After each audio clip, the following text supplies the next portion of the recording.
Hey, how are you guys? It is Harrison Barron. Now in this video I want to share with you guys 5 ways that you can soundproof and help remove that super irritating reverb that you always get when you're trying to record. These are the 5 things that I've done in every single room that I could possibly do that is going to make a massive difference. Now I'm currently at my home, but I want to share with you guys some ways to do this. Now currently in the room that I'm in, it does have a little bit of echo, but it's not as bad as it once was. And I want to share with you guys tip number 1. So right off the bat, tip number 1 is you want to have a couch, just soft furniture in general. Now the reason why you want to do this is typically when you have softer furniture out there, it's going to not only do 2 things. It's going to help absorb the sound, but also because it's not even or it's not a hard surface, it's not going to reflect a lot of that sound. We currently have a couch cover on because we have 3 dogs, but all of these little patterns help break up the audio. So think of it as a wave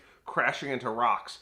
As that wave begins to hit, it's going to scatter around and travel around, which is going to help reduce the amount of sound that is getting echoed back out into the room, and then your microphone picks it up as reverb. It is probably the easiest way to do it, and if you're building a studio of some sort, having some kind of soft couch, try to avoid leather, although it is easier to clean. If you have a really bad room, you're gonna wanna have a full cloth couch, which is what we have here, currently covered. It's an easy way that it's gonna help allow people to hang out in the room. It makes the space more functional, and it's gonna help absorb a lot of that sound right off the bat. Now, number 2 is pretty simple, but adding sound dampening. So currently, in my office, I have this giant blank wall. Now, I'm gonna be adding some kind of sound panels to it, but I get it, not everybody wants to go spend a ton of money, which brings me to number 2, and probably the easiest way to do it is a moving blanket. By simply putting a moving blanket on your wall, you're going to be able to have a much better audio quality, especially if you could put it in the direction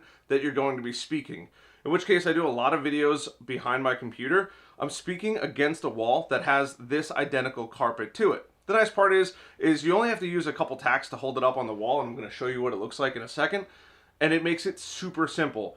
You can put up a couple tacks, you can throw it up there, it'll absorb a lot of the sound, and then as soon as you're done, you can pull off those tacks. It leaves very little damage, and it is super simple. You can throw it up when you need it and take it down. Especially, it's a great cost alternative to going out and buying those ridiculous panels that are a pain in the butt to put on the wall. I only know because I've done it quite a few times. So as simple as 5 quick little push pins has now put this moving blanket on the wall. Now, it is definitely not the most aesthetically pleasing option, but you want to put it behind the camera. In this case, it wouldn't make for a great YouTube video, but behind the camera in this case is a closet. I've opened up those doors, and all of those clothes that are sitting in there all have great uneven surfaces. They're porous, and they're made of fabric, which helps really absorb a lot of that sound. So the audio quality has gotten drastically better. And if I didn't have a closet behind me, you're going to want to just take that wall and you want to put the moving blanket or your sound panels on that wall. There is going to always be some audio that comes back. We are sound absorbing, not soundproofing a room. You can't soundproof a room unless you get really technical. Quick 5 push pins. This took all of 30 seconds to do. And while, once again, it's not the most aesthetically pleasing, it is super simple. And if I want to take it down, it's taking those 5 push pins down and I am done. It is so simple to do. Now, I will be upgrading down the road, but this is for a YouTube video and it's a very cost-efficient option. What I would recommend as a pro tip is trying to leave a little bit of space if you can. Don't make it super tight against the wall. You're pulling out those fabrics and you're removing the way for audio to get trapped in between the fibers. Leave it draped a little bit. If you want to fold it over a little bit, kind of like what you would see at like a stage or a comedy show, that works really well because the sound then goes into it and gets trapped in and absorbed into that material. So that's number 2, super easy. It's a moving blanket. So number 3 is actually going to be a shag rug. So I have in my office a nice shag rug, and that shag rug works really well. The reason being, it has a lot of fibers that come up from the ground, and the ground is a forgotten place that a lot of people don't realize. You need to have some kind of audio dampening. If you could do the ceiling too, great, but it's a little bit more of a pain in the butt.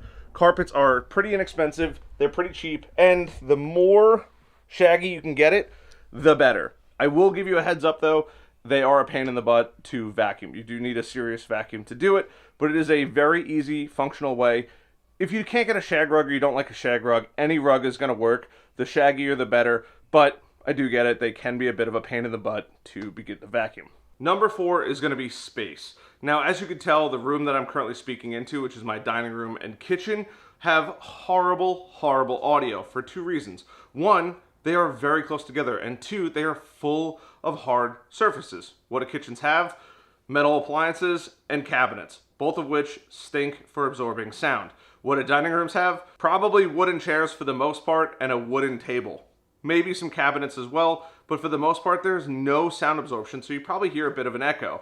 But if you can get more space like a backyard or getting outside, it is a fantastic option. But you do have to be wary of what sound properties you're gonna have to deal with, whether it's planes, cars driving past, your chickens, or your dogs barking in the yard. Going outside is a great way, or just getting out into more space. The bigger the space, the less power the audio will have to bounce back and hit your microphone. It is a very, very simple way to do this. Now, I will say you have to be careful. Warehouses are very, very echoey. Think about it. While the sound may lose some power hitting those walls, they are, once again, very hard walls that are going to reflect all of that audio back, so you have to be careful there. And number 5, which is last but not least, and you could go through and cover your walls with the best sound absorption. You can put couches in there, you could cover your floor in a shag rug, but overall, the thing that is going to make the most difference after you've done all that is good audio equipment. Now I have here the Rode Pod mic. By the way, there's a link down below. I am going to be giving one of these away later this year, or the DJI microphones here. I could just open it up and you could see that they have the 2 microphones in there. This is great, especially if you're on the go or you're in a room that has probably pretty bad audio. You could just hook it up right to your shirt and be on the go with it. If you're sitting down, you probably want to invest in a good microphone, a Rode Pod mic. If you have the budget, a Shure SM7B. There are plenty of good microphones out there. The ATR 2100 or 2200 is going to be a phenomenal microphone as well. But go out and get yourself a better microphone. If you're struggling to get good audio and you followed everything in this video, jump on my newsletter. I give out tons of free information, but you have to invest in a better audio recording setup. Especially with something like a XLR microphone, you can then get a mixer. You can really adjust and help mute a lot of that background noise and understand that there are things that are going to be out of your control. You might not be able to go outside. I totally get that. You might not have a big enough space for a couch. I totally get that. But a carpet and moving blankets on the walls, unless you want to invest in sound absorption material, are great starts. And then investing in a solid microphone is going to make an absolute world of difference. Even currently, as I'm speaking, I have a Movo microphone. It's kind of like the Rode Microphone Mini, I believe it's called. It has a dead cat on there. It just helps remove a lot of that wind noise, and it does pretty good for the microphone that it is.